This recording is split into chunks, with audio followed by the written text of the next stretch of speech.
Aaron Casey, since you've arrived and with what you've tried to install, how has he kind of helped you set maybe, I guess, a foundation for what you've tried to install here? Yeah, I think anytime you have high-level players, you build everything to highlight strengths. So yeah, he's, a lot of the things that we try to design is to put him in best position, be able to play fast, whether it's blitzing, covering. But yeah, I think you design a lot to highlight strengths of your best players, and he's definitely one of them.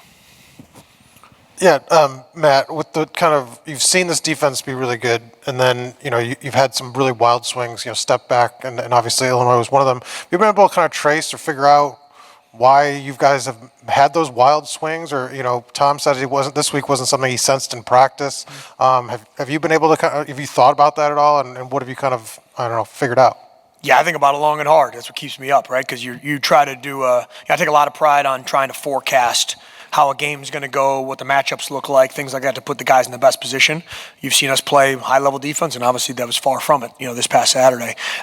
It comes down to execution, right? I mean, more games are lost than won, and if you have a breakdown from a coverage standpoint or a blitz standpoint, it comes down to what are you asking the guys to do, what's the communication, it starts with me, and then what's the execution level from there. So limiting those things to make sure that they don't happen. Obviously they happened. We address that head on with the guys, but I wear in every own every part of that, from that standpoint, and making sure, okay, hey, here's the expectation, everybody knows it 100%, and we're able to go execute on game day. But to me, no, I didn't think that. I thought that we were trending in the right direction from, you guys have seen it. You're there every single week, from 2 weeks ago, or I know we didn't finish the Penn State game, but you've seen, what our defense has done, and obviously we didn't execute. We didn't get it done from that standpoint. So it goes back to me, your teaching method, base fundamentals, and being able to communicate and execute the call.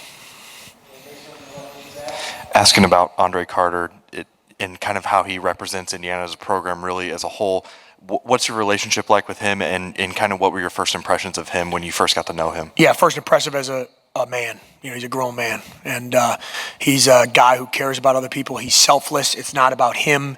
He does what we ask him to do. So yeah, I would say the first thing is, a lot of respect for who he is as a person. And obviously I was brand new coming here. He's brand new coming here. Really wasn't involved in the recruiting process. Had been done before I got here. But yeah, first, a lot of respect for who he is as a person, and then as a player, a disruptive force. He's done a lot of good things.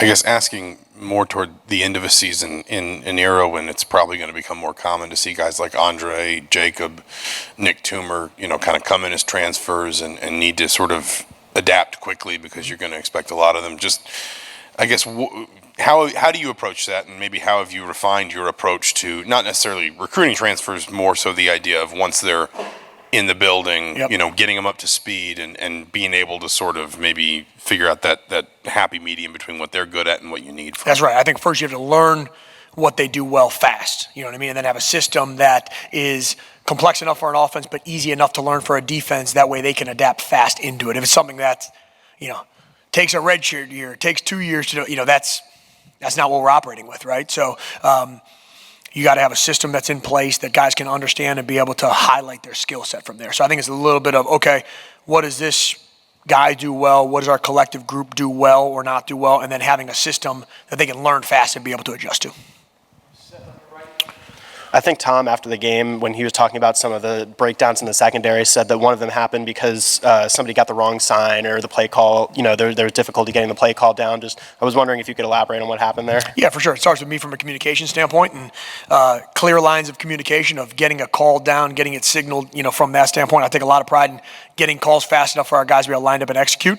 And there was one that our chain of communication wasn't clean enough to be able to get it to the guys from that standpoint. So I own every bit of that, and don't expect that to ever happen again, and it can't happen. Yeah, I guess in regards to that, what's kind of the approach this week in practice to try to iron some of those things out and make sure that doesn't happen again? Yeah, for sure. I think it goes back to when we come up with our menu for a game, making sure that it's airtight and everybody knows every piece of that, and making sure that it's got things our guys can execute and highlight their skill set from there. Right? So it goes to that, and then it goes to our teaching methods. No different than when we present to the guys. Here's what they do well. Here's how we're going to attack it from that standpoint, and going head on at it. Right, and then making sure that you're repping the things at practice that you need for the game. Anything else from Coach Guerrieri? No? Thanks, Coach. Thanks, guys.